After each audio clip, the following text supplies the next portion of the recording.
Periwinkle gasped about what George had said, and then she started to cry. She didn't scream or cry loudly, but she did cry a lot.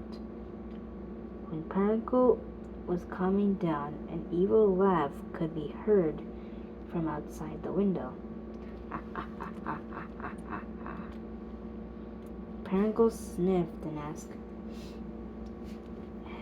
"Hello? Who's there?" Periwinkle looked around as the laugh got closer, and then Hector teleported outside the window with a fake frown on his face and a fake puppy eyes. Periwinkle gasped when she saw Hector outside the window. Periwinkle hadn't known Hector that long, but she knew when he was pretending to be nice or not. Hector teleported inside the room and said, "Hello, Periwinkle. So nice to see you again."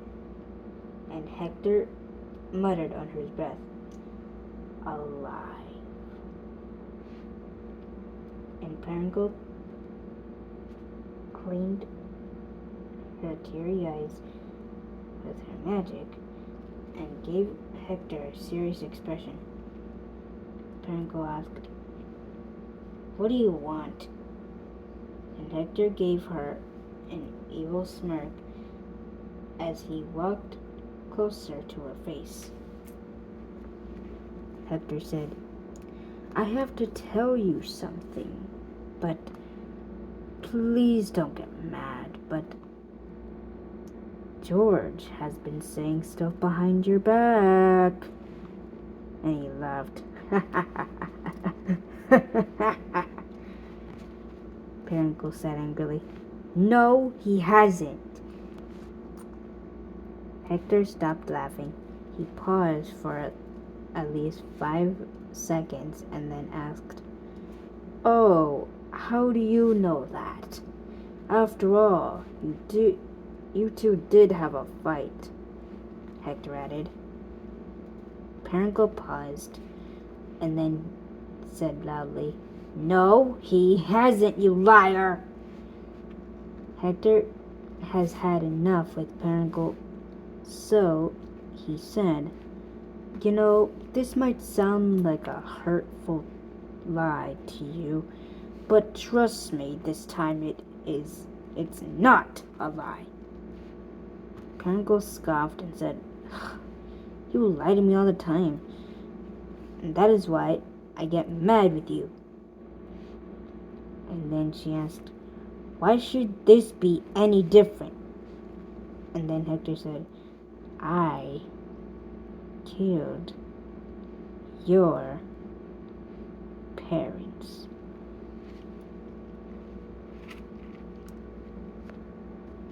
Silence.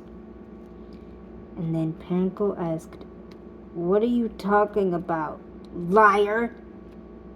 Hector cleared his throat and then said, "You see, when your parents were going to pick you up, I caused a fire and killed them." Periwinkle's expression changed into a mixture of mad and sad. You're lying." Periwinkle was more upset than mad and sad. Hector laughed.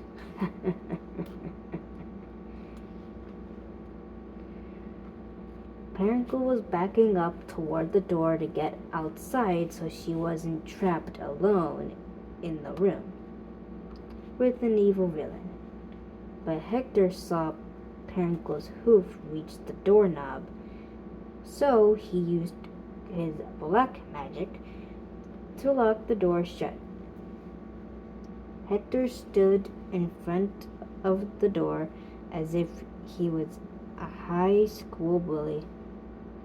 But really, to Periwinkle, he was a monster. This will make sense since Hector is really a bad villain.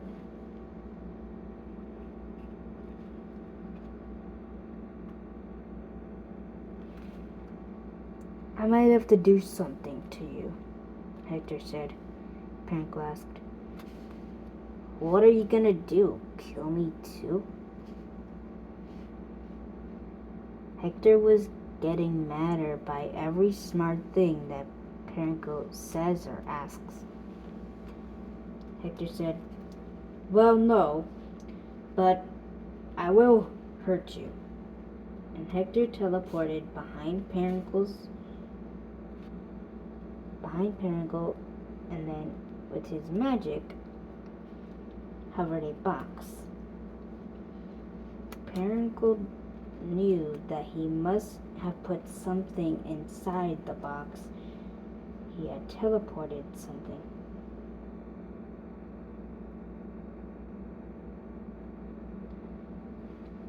What did you put in? Periwinkle started, but before she could finish, Hector purposely dropped the box that had some heavy metal stuff in it, and he dropped the box on Periwinkle's head. And Periwinkle was out like a broken light bulb. Hector laughed and said, there, now you're out. Well, better hide you. Don't worry. I'll leave a tip of your tail. And Hector teleported away. Periwinkle grunted in pain. She tried to get up, but when she looked up, everything was blurry. She felt so dizzy, she couldn't even sit up. Periwinkle said softly, George, and her eyes reflected, and then she closed them, and she fell over to the floor. George, with Cleo, went up to go see Periwinkle, but when they got there, the door was locked. George tried a few times to open it, but no. From above, Hector had finally unlocked the door.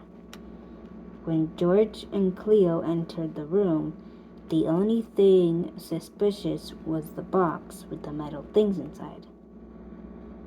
George asked, Periwinkle, where are you? George looked around, and then he saw the tip of her tail was behind the box. He took a few steps closer, and then George gasped and said, Periwinkle! And he knelt down next to her.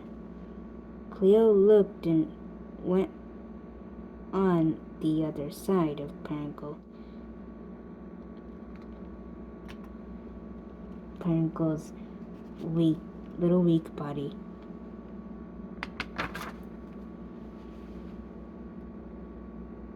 George asked, what's wrong with her? Cleo checked Periwinkle's pulse. It was a little slow. Cleo said, well, her heart is kind of slow, and I believe she's knocked out. Yeah. George sighed, turned to Cleo and asked, can you help her? Cleo said, I don't know, George. I'm not a veterinarian. Then George asked, please. And Cleo said, all right. Cleo got a blanket to carry Periwinkle on the couch, which George extended like a bed. After the checkup was finished, Cleo said, "All right, she seems okay. She just needs to rest." George asked, "Are you sure she's gonna be okay?" And Cleo nodded. Cleo had went to go get something, and when she had left, George tucked Periwinkle in by using his sweater. And George said, "There, all nice and warm." George looked left and right, sighed, and then kissed Periwinkle on the forehead.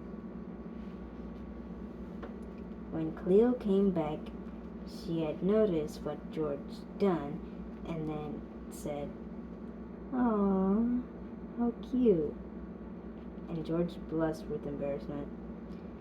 Cleo teased, "Come on, admit it. Admit it."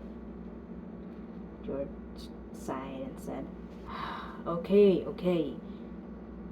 I like her a lot."